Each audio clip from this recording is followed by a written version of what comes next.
Assalamualaikum warahmatullahi wabarakatuh. Halo semuanya. Jumpa lagi dengan saya Chow Sing Sing, kurator dari podcast Horror Night Story. Halo, apa kabar semuanya? Semoga kalian semua sehat-sehat ya. Dan seperti biasanya, pada malam hari ini, dan kebetulan hari ini adalah malam Jumat, saya akan membawakan sebuah kisah mistis untuk kalian semua. Kisah mistis kali ini saya datangkan dari treat horornya Cerita Parno, yang menceritakan kejadian mistis yang dialami seorang pemuda saat berada di musola. Oke, daripada kita berlama-lama, mari kita simak ceritanya. Sore tadi, teman saya bercerita tentang kejadian mistis yang belum lama dia alami ketika sholat di masjid. Dan kejadian itu juga pernah saya alami waktu saya kelas 2 SMP. Dan akan saya tuliskan dalam cerita saya kali ini. Waktu itu dini hari, saya terbangun karena mendengar ada suara adzan subuh. Dalam keadaan malas dan nyawa yang belum terkumpul, saya beranjak dari kasur menuju kamar mandi untuk berwudu. Setelah itu, saya bersiap-siap untuk berangkat ke langgar atau masjid kecil. Ya, kalau di sini sebutannya musola, yang jaraknya tidak begitu jauh dari rumah saya. Saat saya baru berjalan beberapa langkah keluar rumah, ternyata turun hujan gerimis. Akhirnya saya memutuskan untuk kembali ke rumah saja dan mengambil payung. Saat saya sedang mengambil payung, suara iqomah terdengar. Saya pun bergegas dengan setengah lari menuju langgar agar tidak ketinggalan sholat jamaah. Sesampainya di depan pintu masuk langgar, terdengar imam sudah membaca surat pendek rokaat pertama. Kemudian, saya segera masuk bergabung dalam jamaah untuk mengikuti sholat. Saat itu, saya berada di shaf kedua bersama beberapa makmum lain yang lebih dulu datang. Selesai sholat, para jamaah satu persatu keluar meninggalkan langgar. Dan yang tersisa saat itu hanya tinggal saya dan 3 orang warga lainnya yang terlihat masih khusyuk berdoa. Setelah selesai berdoa, kemudian saya keluar meninggalkan langgar, dan kemudian disusul oleh 3 orang tadi. Kami berempat berjalan bersama di tengah guyuran air hujan. Dalam perjalanan pulang, salah seorang dari kami yang bernama Pak Bambang bertanya pada saya, "Mas Parno, tadi kok sholatnya di belakang?" Kata beliau. "Enggak Pak, tadi saya ketinggalan," jawab saya. Beliau pun kembali bertanya, "Maksudku, kok nggak gabung di jamaah depan?" Kata beliau. "Waduh, masa suruh nyempil Pak? Orang depan udah penuh," jawab saya. Dengan raut wajah yang heran, mereka bertiga melihat ke arah saya. Kemudian Pak Bambang kembali bertanya, "Penuh? Penuh gimana maksudnya?" Kata beliau. "Lah, iya, udah penuh Pak. Saya kebagian di shaf kedua," jawab saya. "Oh," jawab Pak Bambang mengakhiri obrolan kami. Saat sampai di persimpangan jalan, saya mengucapkan salam kepada mereka bertiga. Kemudian kami terpisah karena jalan rumah kami berbeda. Sesampainya di rumah, saya kemudian masuk kamar untuk menyiapkan buku-buku yang akan saya bawa ke sekolah. Setelah itu, saya mandi dulu dan bersiap-siap untuk berangkat ke sekolah. Sepulang sekolah, saya santai-santai rebahan dulu lah di depan TV. Dan beberapa saat kemudian setelah itu terdengar suara adzan asar. Saya pun segera beranjak menuju langgar untuk sholat jamaah. Nah, setelah selesai sholat, saya bersama teman-teman saya duduk di serambi atau teras depan langgar. Tiba-tiba Pak Bambang menghampiri saya sambil berkata, "Mas Parno, ayo ikut Bapak sebentar," kata beliau. Kemudian saya berdiri dan berjalan mengikuti Pak Bambang. Lalu Pak Bambang mengajak saya duduk di depan pintu. Kemudian beliau bertanya, "Mas Parno, tadi pas subuh kamu lihat jemaahnya ada berapa orang?" Kata beliau. "Waduh, ada banyak, Pak," jawab saya. Mendengar jawaban saya, Pak Bambang hanya tersenyum. Kemudian bertanya lagi, "Yakin, Mas? Gak ngelindur?" Tanya beliau sambil senyum-senyum bercanda. "Ya yakin lah, Pak. Wong saya yang ngerti sendiri," jawab saya. "Oh ya wis, sini, tak kasih tahu," kata Pak Bambang sambil memberi kode agar saya merapat. Dengan raut wajah serius, beliau berkata, "Mas, pas subuh tadi yang berangkat ke langgar itu cuma kita berempat dan gak ada orang lain. Yang menuhin soft itu tadi itu jamaah jin," kata Pak Bambang sambil menepuk pundak saya. Mendengar penjelasan Pak Bambang, seketika tubuh saya merinding. Saat itu saya hanya diam, tidak bisa berkata apa-apa. Memang, kejadian-kejadian mistis sudah sering saya alami sejak saya kecil. Namun, rasa takut masih sering saya hinggapi. Melihat saya kaget dan ketakutan, Pak Bambang kemudian menimpali dengan cerita pengalaman yang serupa yang beberapa kali beliau alami saat sholat di langgar. Beliau berkata bahwa jin muslim atau lebih umum disebut sebagai jin penunggu masjid itu memang nyata benar adanya. Beliau pernah beberapa kali bertemu. Dalam ceritanya, beliau mengatakan bahwa awal perjumpaannya dengan makhluk goib itu hampir sama persis seperti yang saya alami. Dengan detail beliau bercerita. Kemudian beliau menghimbau bahwa hal tersebut jangan sampai membuat saya tidak berani sholat di langgar.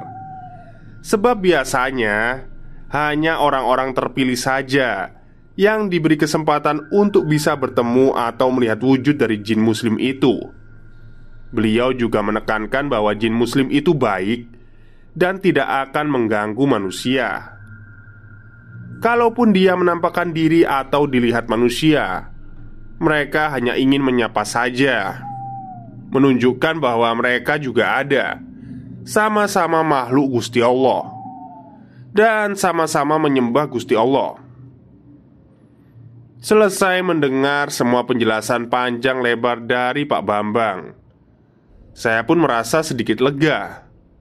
Walaupun masih ada sedikit bayang-bayang seram yang saya rasakan. Namun perlahan bayangan-bayangan itu hilang, berganti ke rasa penasaran saya terhadap makhluk itu. Setelah obrolan kami selesai, Pak Bambang pamit pulang dan kemudian saya kembali bergabung dengan teman-teman di Serambi untuk menunggu adik-adik berkumpul dan mengajar TPA. Beberapa hari setelah obrolan saya dengan Pak Bambang, rasa penasaran saya terhadap makhluk itu semakin tinggi. Rasanya ingin tahu lebih dalam dan tentang apa, siapa, dan bagaimana kehidupan makhluk-makhluk baik itu.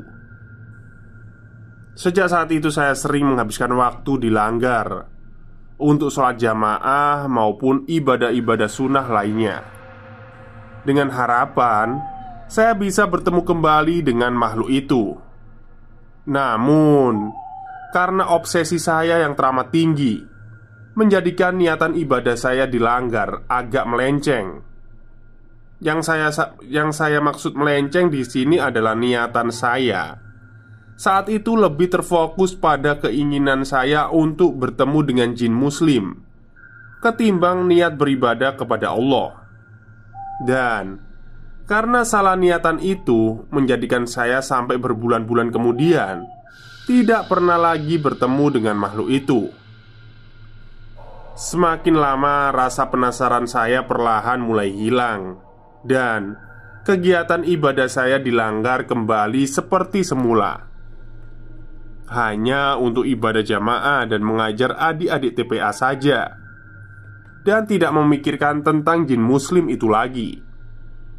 Walaupun saya tetap meyakini bahwa mereka itu ada. Dari situlah kemudian hal-hal di luar nalar kembali terjadi. Sore hari menjelang adzan maghrib, saya pergi ke Langgar untuk sholat maghrib berjamaah. Saya datang lebih awal dari biasanya dan sesampainya di Langgar, saya adalah orang pertama yang datang. Lalu saya wudhu, kemudian masuk Langgar melaksanakan sholat sunnah sambil menunggu jamaah lain datang. Saat saya sedang sholat, saya mendengar ada suara langkah kaki yang kemudian menyalakan air keran tempat wudhu.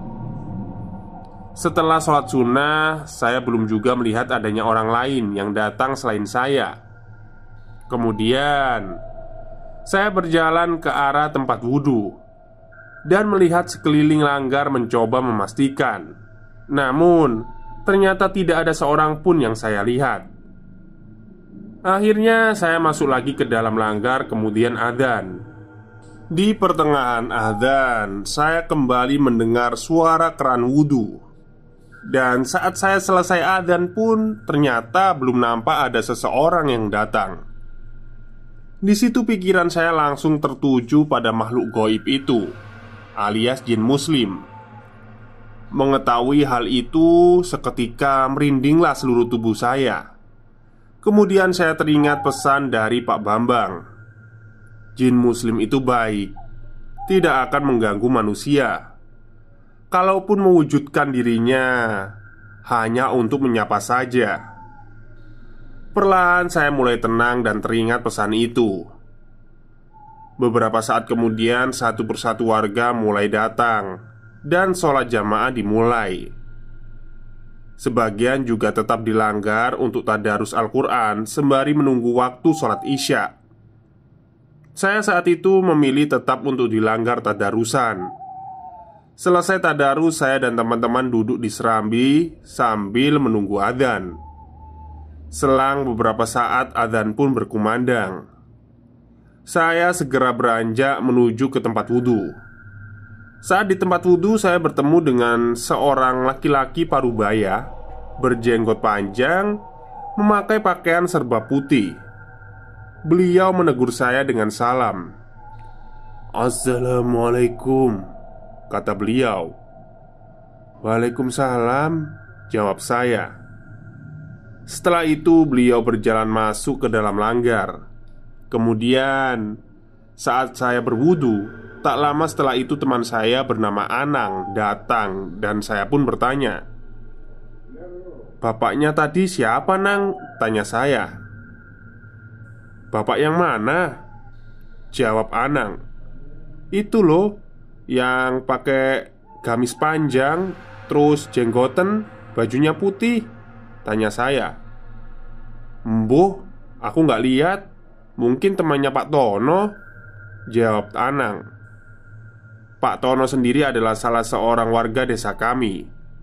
Beliau biasanya bersama rombongan jamaahnya sering berkeliling kampung untuk mengajak orang sholat, atau lebih tepatnya syiar. Kebetulan Langgar desa kami ini juga sering kedatangan rombongan jamaah beliau. Setelah selesai obrolan dengan Anang, saya kemudian masuk ke dalam Langgar.